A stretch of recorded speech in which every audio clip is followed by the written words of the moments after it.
Aiden's not here right now because he's interviewing a teacher. So let's get you to him.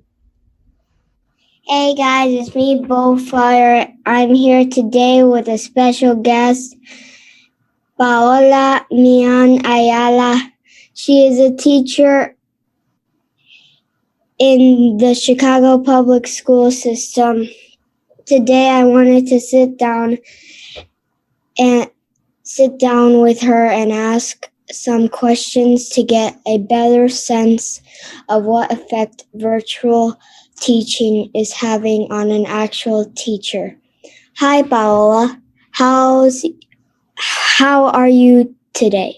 Hi, Aiden. I'm doing well. Thank you for asking. How are you doing? I'm doing good. I'm going to go ahead and ask you the first question. All right, let's get started. Tell us a bit about yourself and what made you choose teaching as a career. Yeah, so a little bit about myself. I grew up in Chicago public schools ever since, the beginning. And then I graduated high school. I moved on to Loyola University. That's where I went to college. And I did my 4 years to get my bachelor's degree. And now I graduated this year, so now I'm a teacher.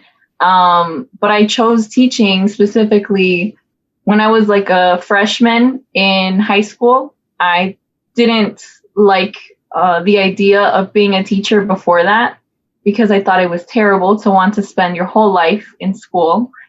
But now that I am older, I see that teaching isn't just about, being in the school. It's also about working with kids and, the relationships that you make with students can be very beneficial to you as a person, but more so you can help a lot with the kids because they have different situations at home.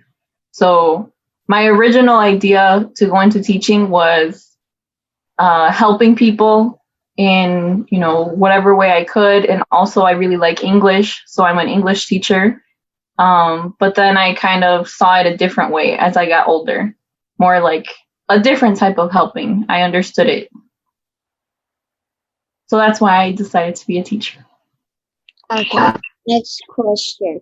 What's the biggest challenge starting your career during this time? The biggest challenge has been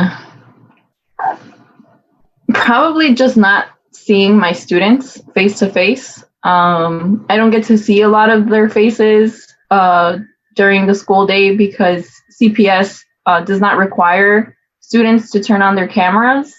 So a lot of the students that I have don't turn on their cameras during school, so I don't get to see them. I don't know how they're doing. A lot of the times I try to ask them like through Google Forms and stuff like that, but not being able to see the students and the students not having access to the teacher, like in person, has been very difficult for teachers and students. Okay. Number 3, what does your teaching space look like? So this is my teaching space, actually. You can see behind me, I have a board here. I'm adding some new stuff now that it's the fall, so that's why it's blank right now.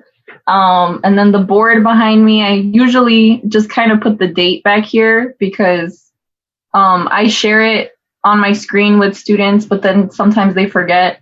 So I just put it up there. And then I have like some pictures and magnets and stuff like that. The wolf that's right here behind me, that's from my school, Loyola University. He was our mascot. So that's why I have him up there.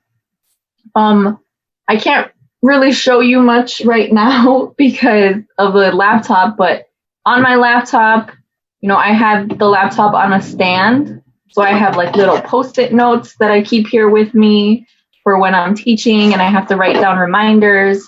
I also have like my rosters that I keep with me for the students when I take attendance. I have my little like pens and stuff, markers that I keep with me. I have a schedule planner for like every day. I keep this so that I can see what I have to do on a daily basis. I also have an extra screen. I don't know if I can kind of show you here. I have an extra screen here. So I use that when I'm teaching. So this screen that I'm on, I will have the students here, and then whatever I'm showing the students, I have it on my other screen. And I also have twinkle lights. I don't think I mentioned that. Okay. Next one is, what are some struggles you are dealing with? Some struggles that I'm dealing with, they include, being sedentary or sitting down all day. So I actually had to buy this chair specifically now that I'm teaching online, because the chair I was using made me very, very tired. And I also, that's one of them. So I need to exercise more. I need to remind myself to get up and move around, because otherwise, like, your body starts to hurt from sitting down all day. Another challenge is also not being able to see other teachers at school, because as a new teacher, you need a lot of support from other teachers. And it's very difficult to try to, ask questions or ask for clarification when teachers are just texting each other. We don't get to see each other that much either. I don't sleep a lot. I also only sleep like maybe like 5 hours a night, and sometimes less, because I spend all day teaching, and then after I'm done teaching, I'm preparing for the next day, or I'm looking at students' assignments that they did for the day, so I'm grading homework. So there's not a lot of personal time for me. And then I think the other challenge that I wanted to bring up was specifically my students, they all have different lives at home. So some of them have really difficult situations, and it's hard not being able to help them, because they share what they're going through sometimes. And as a teacher, you receive a lot of information about other people and how they're doing, but you don't really get, you don't have the ability to change things a lot right now. So it can be very difficult to keep that inside of your head. Okay, question number 5. What are some challenges, struggles your students are dealing with? So some struggles that they deal with, it can be, like I said, they have different situations. So some students may be in temporary living situations, which means that they could be living in a shelter, or they could be living with family, because especially with the pandemic, maybe they were evicted from the place they were living, like either their apartment or their house. Some of my students have to work to help their parents pay bills and things like that. So I'm a high school teacher, and so my students are freshmen, and some of them are already working to help their parents because they don't have enough money for bills and food. And then other regular school stuff students are dealing with, they don't get to see their teachers and have one-on-one time. So at school, I would usually be able to walk around and talk to one student at a time. But when you're on a Zoom call or on Google Meets, you don't really get to do that. And if I do like a breakout room, then the other students don't have my attention. I don't know what they're doing, and I'm kind of like blind to what's going on. So them having access to the teachers and being able to ask us questions has been very, very difficult for them. Okay. 6. How many hours do you feel like spending preparing Preparing for your class weekly, just preparing, not including actual class time. Preparing, I told you it's a lot of more time now, especially because the stuff that you do in person, you usually can hand out papers and you just kind of make copies and students do the rest of the work. But when you're not in person, there's a lot of stuff that you have to take into consideration, like not only making the documents for students to fill out, but also, if they're going to read a book, some of them don't have the physical copy of a book. So, for example, this year my students read this book. It's called Dear Martin, and we just finished it. And some of them didn't have it, so we had to find a digital copy for the students. And we also found an audio version so they could listen to it while they were reading it. And yeah, so it takes probably hours per week. I would say maybe 10, 12, maybe more. And that's not including the time that we're in class. Okay. 7, do you feel like there should have been more guidance support from the Department of Education?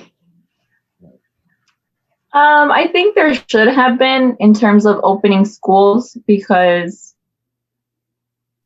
my district, so CPS in Chicago, did not choose to open schools, but that was after a lot of pressure from families, and teachers had been say for the whole summer that we should not go back into the school because it wasn't safe.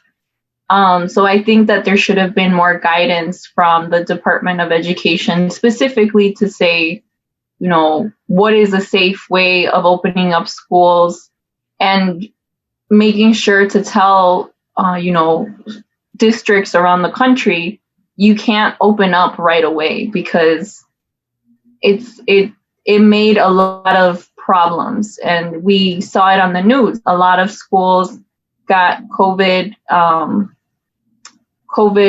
spreads the first week of school, and they had to shut down, or they wouldn't shut down and more kids got sick.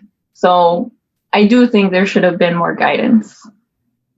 Okay. Was virtual learning the right move? I think it was the right move because of safety reasons. I think there should have been more that was done in terms of supporting students and teachers, because a lot of students, low income students, so their parents don't make a lot of money. They may not have access to good Wi-Fi, and it's been very difficult for them as well. They may not have access to food and things like that. So it has been very difficult for a lot of them. So I think there should have been extra help that came either from cities or from the federal government that could have sent more money into schools, especially now that we're using technology more. Okay. 9, when do you feel like it would be safe to go back to face-to-face learning? I am not a doctor. I'm not a professional in the health field, but I think from my perspective, when doctors and health professionals, when they say that it's okay or that it's safer for people to get together in, enclosed areas. But I think based on what we're seeing, because there have been spikes all over the US, and the pandemic, it got kind of better over the summer because places were closing down. But now that places had opened up and people were going out more, it's going up the levels of COVID cases. So I think we're probably going to be waiting maybe another year. I think this whole school year might be online. Okay. Anything else you would like to share with us? Well, I think just as kind of like advice for families and for parents in general, I would say that it takes a lot to do online school right now. And I've been talking to parents and they are frustrated because they feel like teachers should be doing more in terms of motivating students and getting students to do the work. But I had a conversation with a dad where we were saying that it takes parents and teachers, so we have to be a team in order for students to be successful, especially this school year. So I would say that, my advice in general is for parents to reach out to teachers if the teachers aren't reaching out to you, and be more deliberate. So be more purposeful in trying to help your student out, because a lot of students may know, or you think that they know what they're doing, but they're feeling very overwhelmed. So I think parents need to be there a lot more for kids, checking in on them and making sure that they're getting their work done, and making sure that if they have questions that they feel comfortable asking the teacher and talking to the teacher. So I think that's just a piece of advice that I wanted to share. Okay. Thank you for all of that. Thanks, Aiden. Hey guys, thank you for watching. We'd like to thank all the teachers out there, all those teachers that are teaching, and they're doing a phenomenal job. And we'll see you next time on A&A Life.